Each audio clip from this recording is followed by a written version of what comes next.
eu fiz a minha avaliação neuropsicológica. Já ouviu falar?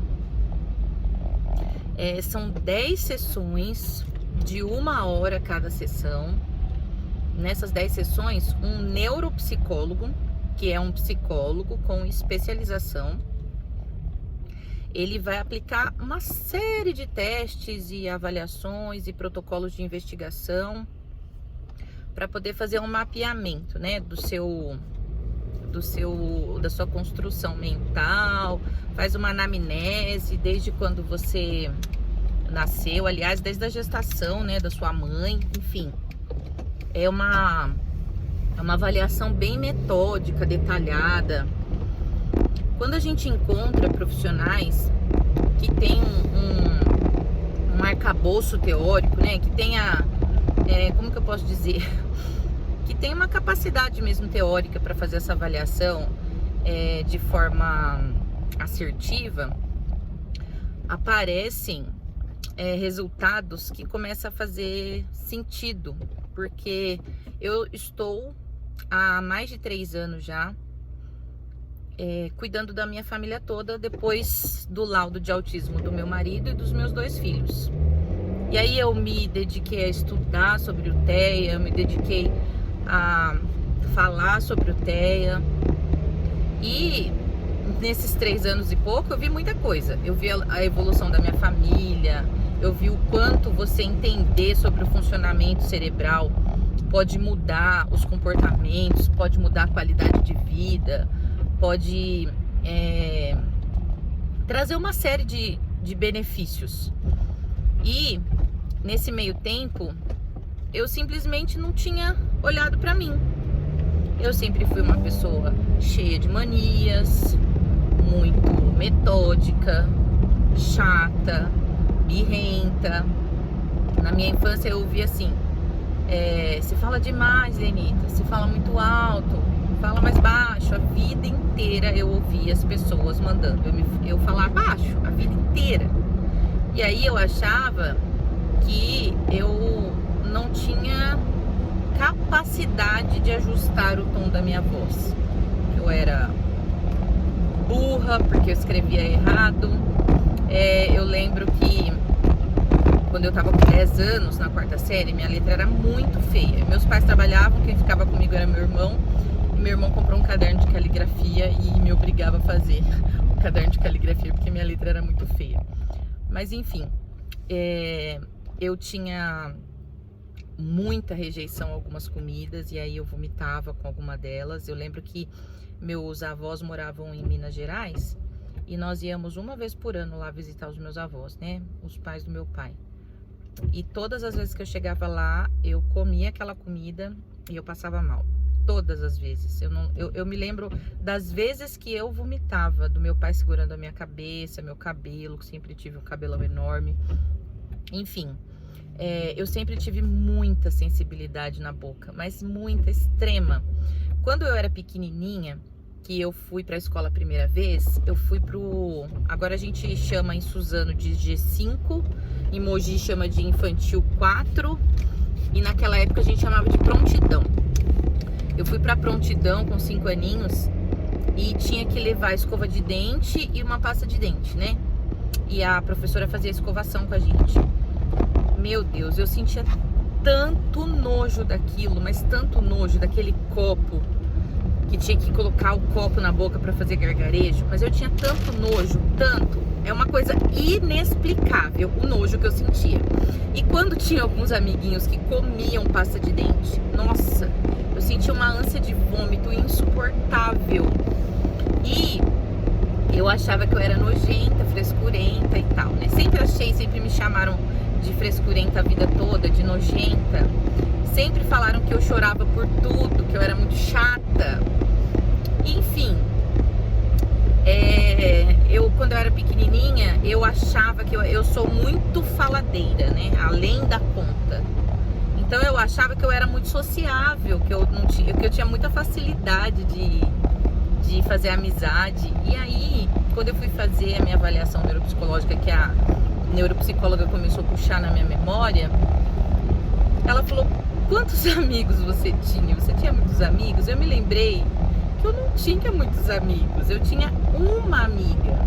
E quando essa amiga não estava perto de mim, que na época era sulamita, eu não tinha amigos. Eu lembro da prontidão de eu correndo muito para conseguir pegar a balança, porque só tinham 3 balanças e quando deixavam a gente ir pro parque, eu corria muito para conseguir pegar a balança. Quando eu não pegava, eu me lembro de eu isolada pelos cantos, porque eu não sabia o que fazer. Então, meio que tudo faz sentido agora. É como se tivesse uma resposta. O teste, depois de eu 3 anos e pouco estudando os meus filhos, o meu marido, e falando sobre TEA, e conscientizando as pessoas onde eu trabalho, sobre neurodivergência, sobre como os cérebros são diferentes, como as pessoas são diferentes, entendem o mundo diferente, e eu não tinha olhado para mim. Quando eu fiz a avaliação, eu fiquei um tanto quanto aliviada e um tanto quanto chocada, como o TEA sempre esteve lá, mas nós não tínhamos o menor conhecimento para poder se dar conta de que tudo aquilo era TEA. Então, principalmente em mulheres, elas têm uma facilidade para se adequar muito maior que a dos meninos. Então, as meninas com TEA, elas fazem o masking, né? Que é você mascarar os sintomas. Você vai imitando os comportamentos que são socialmente adequados e você acaba disfarçando os sintomas, vamos dizer assim. E quando veio o resultado, né, da minha avaliação neuropsicológica, é claro que pode ser que tem alguma coisa errada, tal. Eu até quero repetir, quero fazer de novo, eu quero fazer com um profissional que tenha mais competência técnica. Eu não sei, isso é muito caro, então eu fiz pelo convênio. Eu não sei quando eu vou repetir, mas eu vou repetir. Mas quando veio o resultado, uma das coisas que me chocou muito foi ela falar pra mim que eu tenho dislexia. E a dislexia é a dificuldade de aprender a ler e escrever, né? Eu não tive dificuldade de aprender a ler e escrever, não que eu me lembre, né? Mas, eu acho que eu aprendi na idade certa, mas eu me lembro que eu tive uma professora maravilhosa na primeira série, que eu não tinha medo dela. Eu só lembro que ela cantava muito, que eu achava encantadora as musiquinhas dela. Então era algo que me deixava confortável emocionalmente. Pode ser que por isso eu tenha aprendido. Mas eu lembro que depois eu tinha muita dificuldade de copiar da lousa. Eu troco palavras até hoje. Eu troco letras até hoje. Eu troco T por D, até digitando. Então pensa como é um delay no cérebro. Eu troco T por D, P por B. E eu sempre fui cobrada. Na faculdade eu fui cobrada. Hoje como coordenadora pedagógica. Eu não posso escrever uma ata com erro ortográfico, né? E quando você vai ver, não é... Eu sempre me cobrei por isso. Meu irmão fez eu fazer o caderno de caligrafia, porque minha letra era muito grande, muito feia. E hoje eu vejo os mesmos traços no meu filho. Assim, é gritante como você se enxerga nos seus filhos. E aí, tipo assim, gente, se é mais de 80% de fator genético, sempre esteve lá. A gente é que não sabia o nome. Aí o pessoal fala, vocês estão romantizando, vocês estão inventando uma historinha que agora tudo é TEA. Não é que agora tudo é TEA. Sempre foi TEA, mas a gente não sabia o nome. A gente não sabia que aquilo era um transtorno do neurodesenvolvimento. Eu era chorona porque eu era muito sensível a tudo, então tudo eu chorava. Eu nunca tive controle das emoções, tudo eu choro até hoje. Se a gente estiver brigando, eu depois de muita terapia, né, que eu mesma faço em mim, porque eu vou estudando e fazendo terapia em mim mesma, mas se a gente brigar, eu vou chorar. Primeiro, eu me coloco de uma forma que as pessoas julgam agressiva, porque o meu tom de voz é alto, porque eu gesticulo, porque eu me imponho e tal. E esse infelizmente, não é o que eu gosto, mas é o jeito que eu me expresso quando eu estou sob pressão. E aí o que acontece? Fica muito agressivo. E na minha cabeça tá tudo ok, mas pra quem tá de fora tá agressivo. E na faculdade uma vez, eu me lembro que o professor falou pra mim que quando eu ia fazer uma pergunta, ele achava que eu estava brigando. Depois de um tempo que ele conseguia entender que eu estava só fazendo uma pergunta. E isso sempre me prejudicou socialmente. Aí fala assim, mas se não tiver prejuízo social, não é TEA. Eu sempre tive esses prejuízos, só que eu não me dava conta de que eram prejuízos. E hoje, sabendo do prejuízo, sabendo a causa do prejuízo, é claro que eu tenho que me policiar para melhorar esses comportamentos. A frase "eu sou assim" é porque eu enxergo hoje que eu estou assim. Mas eu posso lutar para melhorar e avançar nesses comportamentos que não são aceitos socialmente, por mais que eu tenha mascarado os meus traços, as minhas características até hoje, tenha vivido em sociedade, eu sempre vivi com prejuízo, sempre. A vida toda, na adolescência, eu me sentia um peixe fora d'água. Eu nunca me encaixei, eu não me encaixava no grupo que jogava bola, porque eu nunca fui boa de bola. Eu não me encaixava no grupo que faz piada, porque eu sempre fui tonta. Eu nunca me encaixei, sabe uma sensação de não pertencimento constante? Eu nunca me senti encaixada na igreja, onde eu tô há 39 anos, desde quando eu nasci. Eu nunca tive um grupo efetivo de amigos, sabe? Quando os amigos saem, tocam violão, vão na casa dos outros e tal. Eu sempre tentei e nunca deu certo. Ou alguém me mandava embora por alguma coisa, ou eu fazia alguma coisa que o pessoal não gostava e o pessoal pegava ranço de mim. Eu sempre tive problemas sociais. Aí no trabalho, você não consegue, sabe aquela necessidade de sentir apoio? Eu preciso de um amigo, como se eu fosse uma criança. Eu preciso de uma amiga que eu possa desabafar, que eu possa contar o que eu tô sentindo, que eu possa... É um apoio emocional, que o nome disso nada mais é que nível de suporte. Então, se eu sou autista hoje, nível 1 de suporte, hoje, sempre fui, né? Hoje eu sei que eu sou autista nível 1 de suporte, isso é o suporte que me falta, por isso essa angústia, por isso essa sensação de não pertencimento, porque tá sempre faltando alguma coisa. É como se a gente precisasse mentalmente de uma muleta, sabe? Se a pessoa não tem a perna, todo mundo vê que ela tá com uma muleta ali para se apoiar, para conseguir movimentar o corpo. Agora, se na mente da pessoa tá faltando uma perna, né? Ninguém sabe, ninguém vê, porque é mental. E aí você precisa daquele apoio, você não consegue encontrar a maioria das vezes, e é uma sensação tão horrível, tão desajeitada, desconcertante. E aí eu sempre gostei, por exemplo, na faculdade, eu tinha umas amigas que elas gostavam muito de dançar, de usar uns negócios lá, de tomar uns goró, e vamos, ai, você é tão jovem, e você não aproveita a sua vida, e você não vai e tal. E uma vez eu fui no bar lá na frente da faculdade, tava todo mundo em pé na rua, eu com um salto Scarpan gigantesco, porque eu sempre amei salto, eu sempre amei saia, sempre. E aí eu com baita de um saltão lá no meio da rua, não tinha lugar pra sentar, fica todo mundo bebendo em pé na rua. Eu odeio o cheiro de cigarro, eu odeio o cheiro de bebida, odeio. Aí eu gosto esporadicamente, uma vez na vida ou tá na morte, de tomar um vinho, mas assim, porque o vinho é doce, e o doce ainda, não é nem o seco, é o suave. Mas eu em pé na rua com um salto enorme, não tinha onde sentar. Aí aquele cheiro de cigarro e de cerveja insuportável. E aí uma pessoa espirrou um negócio na mão lá e tava cheirando. Eu falei, gente, isso é entorpecente? Daí todo mundo deu risada na minha cara. Eu falei, você é louco que eu vou ficar aqui?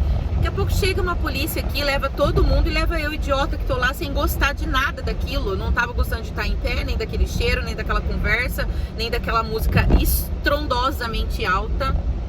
E aí, tipo assim, eu achava que essas coisas de eu não gostar, né, de balada, de sair beijando todo mundo, eu achava que era por conta da minha religião. Mas não era o autismo que tava lá o tempo inteiro. O meu irmão fica muito bravo comigo, porque uma vez a gente viajou junto E ele gosta de acordar cedo, de explorar todos os espaços, de passear, de fazer um monte de coisa. Eu não. Eu gosto de dormir bastante, porque eu vou passear para descansar. Para mim, diversão é isso. Conforto e descanso. Então, eu não aceito dormir em qualquer lugar, de qualquer jeito. Então, eu prezo por um lugar que tenha uma cama confortável, que tenha uma limpeza, que a gente se sinta confortável. E aí, ele dorme em qualquer lugar, acorda super cedo e quer explorar. Eu não, eu quero acordar tarde, eu quero tomar café muito tranquila, que eu não faço isso nunca na minha vida. Eu quero, se tiver um passeio, eu quero um passeio onde tenha piscina ou praia. Agora, para passear, para conhecer os espaços, eu não me importo com isso, eu não ligo para isso. Mas eu não ligo mesmo, eu não gosto. Por exemplo, meu marido ama museu, ficar explorando as coisas. Eu não gosto. Eu gosto de conforto e de descanso. É para isso que eu, na minha cabeça, passeio. E aí meu irmão fica muito bravo comigo. Ele fala, você parece velha, você não quer fazer nada. Ele me chama pra ir pra casa dele. Tadinho do meu irmão. Ai, eu te amo, Eliseu. Um beijo pra você, eu te amo muito. Ele me chama pra ir pra casa dele, pra ir passear com ele, pra ir viajar com ele. Eu não consigo, porque a gente é muito diferente. Ele gosta de fazer coisas muito diferentes. E eu nunca gostei disso. E agora, aí ele falou pra mim ontem, eu tava conversando com ele no telefone, ele falou, você tá agindo de uma forma que não é verdade, né? Ele tava querendo me dizer que eu tô agindo assim porque eu tive esse diagnóstico. E aí eu falei pra ele, mas eu sempre fui assim, só que agora eu estou me entendendo, eu estou me aceitando como eu sou e eu estou me permitindo ser assim. Eu realmente não gosto. Se eu fico mais feliz na minha casa, pra que eu vou na casa de alguém pra fazer as outras pessoas felizes e pra me torturar? Eu não quero mais dizer sim pras pessoas e não pra mim. Eu quero dizer sim pra mim. Tudo bem eu gostar de ficar no meu casulo, tudo bem eu gostar das coisas do meu jeito, e eu preciso aprender a me respeitar, a me acolher, a me entender e a me aceitar do jeito que eu sou. Quando a neuropsicóloga me falou que eu tenho dislexia, TDAH e tipo assim, a minha hiperatividade é níveis alarmantes de ansiedade e impulsividade. Então, por isso que eu respondo antes das pessoas terminarem de falar, eu interrompo todo mundo. Eu sou muito agitada, a minha cabeça é um inferno aqui dentro. E tudo bem agora que eu sei que esse é o meu funcionamento. Tá tudo bem, eu vou conseguir continuar do jeito que eu sempre fui. E eu vou conseguir enxergar onde eu preciso melhorar agora, porque agora eu tenho consciência de quem eu sou e de como eu funciono. E aí o autismo nível 1 também de suporte, como o meu marido. As pessoas neurodivergentes, elas se atraem, né? Porque elas são parecidas. Elas vibram a mesma coisa, elas se entendem da mesma forma, então elas acabam se atraindo, se juntando e tendo filhos neurodivergentes também. E aí isso explica muita coisa. Nossa, como isso explica tanta coisa. O meu marido sempre foi diferentão, esquisitão, e eu sempre fui diferentona, esquisitona. Só podia dar certo com a gente mesmo. E faz muito sentido se conhecer o seu funcionamento, o tipo de jeito que o seu cérebro processa. Faz total diferença entender sobre isso. Isso vai mudar a história de como eu lido com as criancinhas.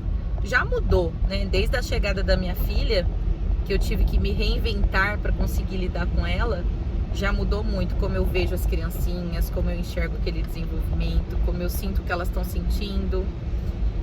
E eu espero que me melhore como pessoa, e eu espero agora poder me acolher, me entender, me aceitar e falar para todo mundo. Façam uma avaliação neuropsicológica, se conheçam e aprendam a se respeitar, se priorizar e se amar.